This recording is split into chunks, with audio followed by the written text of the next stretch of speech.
It's NASCAR's opening day, the 60th running of the Daytona 500. This race has always had controversy and always had close finishes. The amount of youth that's out there and inexperience mixed out with the veterans, I'm not sure who this is going to play out better for.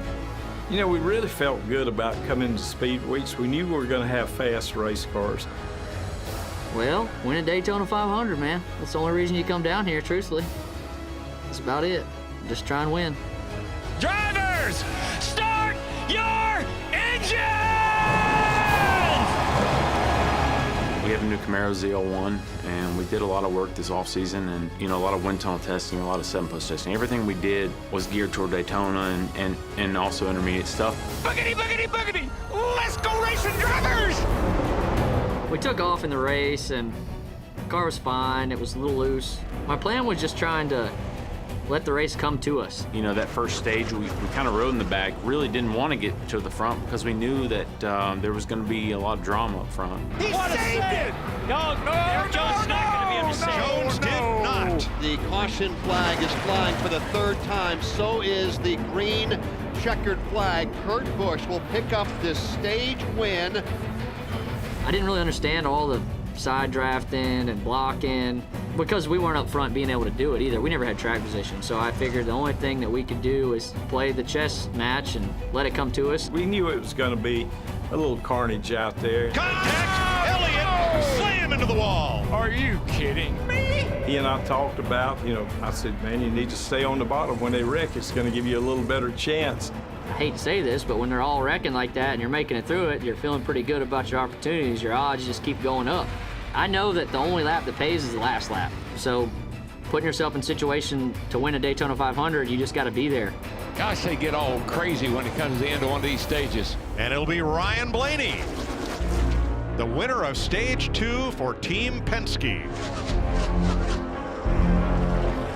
RC, Richard Childress, he always preaches to Austin about, to be on the low side, to always have a lane, to always have an exit in case there's a wreck. And, we just happened to be on the low side when there was a big crash there with about 5 to go. Oh, Kurt Busch! Around off the bumper of Blaney! Just made the move to go to the bottom, and we're drafting pretty good there. And I see the 41 get turned, and I'm like, oh man, just stay up. I just want him to stay up because I know he usually comes down, and I kind of whipped the wheel to make sure he didn't clip me, and we cut right through there. And the next thing you see is only 3 cars in front of you, and you're like, ooh. Here's an opportunity. I didn't really get that nervous because I was looking at him, I said, he's 4th. We'll have a shot at this. And especially with Bubba, the 43 right behind him. Got to get Bubba to go with it. Yeah, it's him 4th. I've already been talking with the spotter here. The aggression's about to step up a whole nother notch. Green flag. Green flag, all rolling, all rolling. We took off, went through the gears. Pretty good restart. The 43's right on my bumper, which is good. I know that's solid. We don't know how good some of these guys are because we haven't seen them up front all day.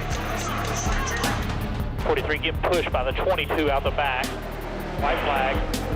And Eric Almirola is a lap away from the checkered flag. Yeah, he's just got to keep those two side by side behind him. We told Austin just to, stay in line, let the guys behind you push you, side draft if you need to. Do whatever you have to do to kind of stay right there. 43 with help out the back. Here's this momentum. The 43 had a run to my back bumper. I was like, okay, here it is. This is it. Almirola up to cover. Dillon, where will he go? Gonna get there. Oh, into Almirola. Dillon turns him. Eric Almirola into the wall in turn number 3. It's just part of it. When you catch them with that much momentum and stuff's going that fast, you're trying to win a Daytona 500, and it's a part of the racing. Everybody's doing everything they need to do to win. Austin had such a big run coming, he couldn't back off. If he did, the 43 was going to wreck him. So he just drove off in there like he was supposed to do to win the Daytona 500. No caution, keep coming all the way back to the line here. Earnhardt, 20 years ago, he won the Daytona 500. And here it comes, the number 3, Austin Dillon, wins the Great American Race. Just win! We just fucking win!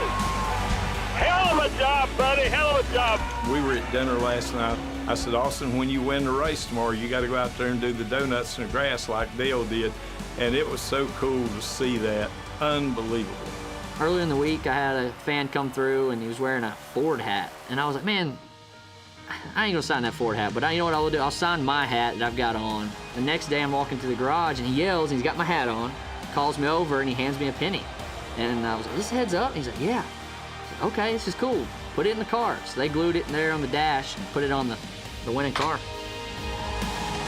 The Daytona 500 is something that you don't ever expect to win. You know, maybe tomorrow it'll hit me, but right now I'm still kind of it's kind of surreal. We just won the Daytona 500, baby. That's cool. I was looking at the trophy up there, and you could see so many names that have won this race, and